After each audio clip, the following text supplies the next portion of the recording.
Welcome to the Crypto Teacher Stock Channel.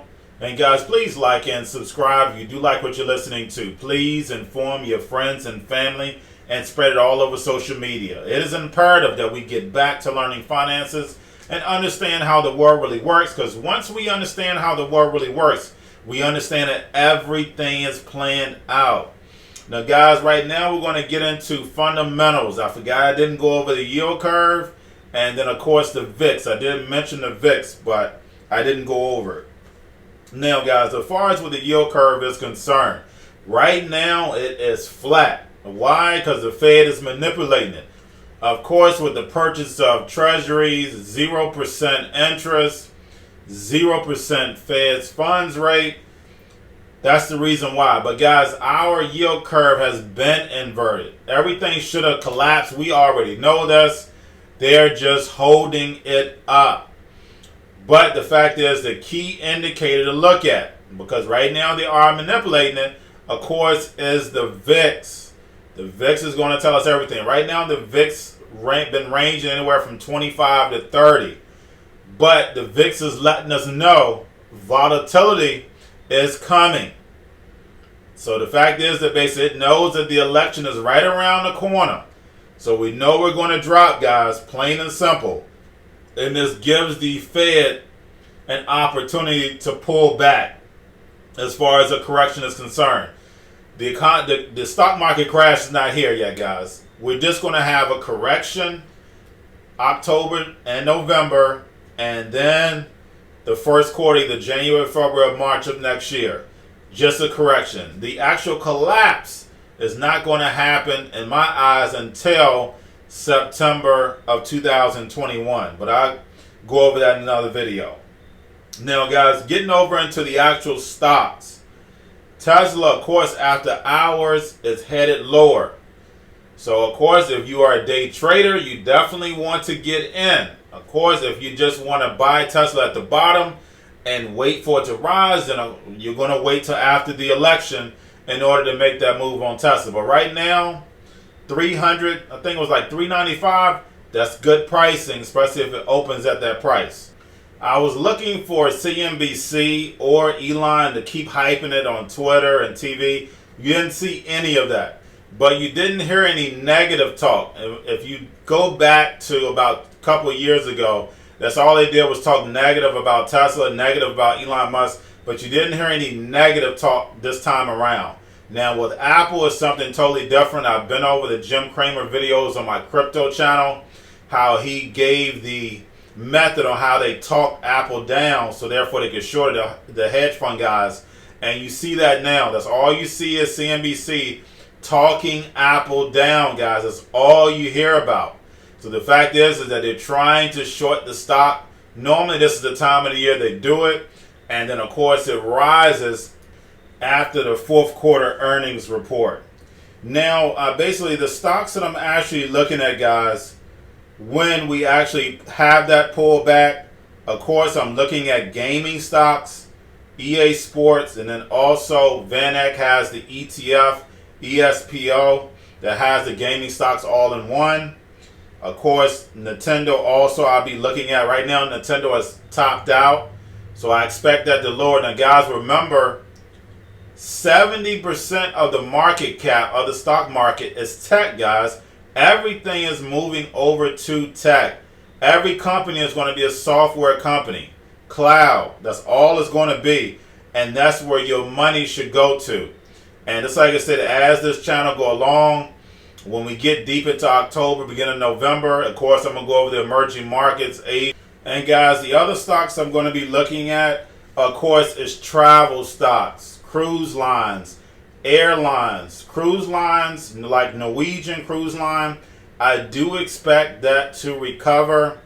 Airlines, I'm going to wait until we get a bailout. So if they give the airlines a bailout, we know what? Airlines are going to skyrocket. So basically you have United Airlines, the one that I will be looking at. Southwest recovered a little bit.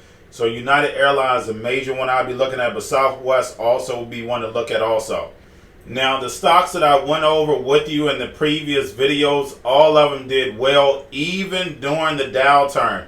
What I want you to do is build a portfolio of the New World Order stocks, because we know what? They do not lose. They don't lose, guys. We have to remember that this whole society is going to be built off tech, the digital economy. But the fact is, you also have to look at the players in this. So as long as you know where the money at, you follow the money. But guys, that's all I have for you. Don't forget to like, subscribe, and spread this video everywhere. And you have a wonderful day.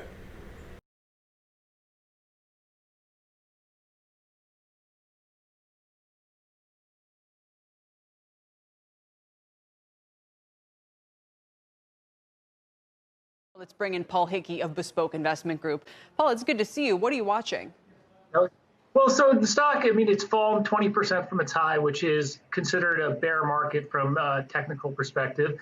And given that Apple's the bigger than a lot of international benchmark indices at this point, that kind of measurement should be applied here.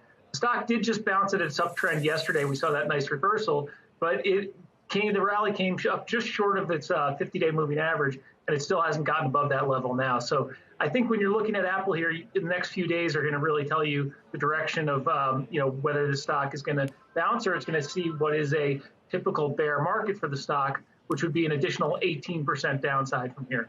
And we're around 110. I don't know if you know off the top of your head where that 50-day is. So the 50-day is just under 111. So we've been above and below that throughout the day. But I mean, when the Nasdaq up as much as it is today, and Apple just hanging in there with a modest gain, it's not the type of momentum you wanted to see follow through from yesterday's reversal. And there's two resets that could be happening here. The one is the broader uptrend that you talked about. The other is a valuation one. I mean, Apple's price to earnings multiple has expanded dramatically of late. And you say if it goes back to a market multiple, the share price would be under 84. Yeah, so what's really interesting is for years, we always compared Apple to its valuation to the market and versus other sectors. And we often would say, well, if Apple was like a consumer staple stock, once Buffett got into it, it was very undervalued. You look at the stock now, if it was a consumer staple stock, it would have to trade down about 35% from current levels, but versus the market overall, it would have to trade to the mid-90s.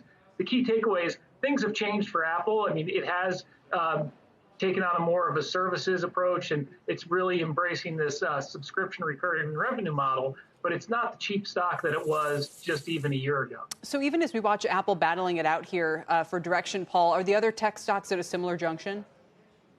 I think what we saw in July and August is tech just really got ahead of itself, with very little in the way of a fundamental driver behind it. And I think what we saw is 11 straight months of growth outperforming value, which is a record. It's never happened before. And now we're seeing some give back here, which, up until yesterday, growth was underperforming value by the most in a month since early 2001. So we're seeing, them coming back down to earth here. And I think, it's what the growth stocks do is going to be dependent on what the economy does here. And if we see a broadening out of the economy and economic strength, I think the growth stocks and large cap tech will suffer. We talk about negative real rates. We're talking about rates that, appear positive when we look at them on the internet or TV, but when we adjust for inflation are actually going to be costing us money. So negative rates have been something permeating the globe for a number of months now. Primarily, Europe has been sort of the poster child for this. Negative real yields in Europe is has been going on for a number of months or even years now. Prices expect the U.S. yield curve to behave similar to it does now, which is going to be frustratingly low. We do believe positive on a nominal basis, but negative real yields and a stubbornly low Treasury yield curve is very likely to persist.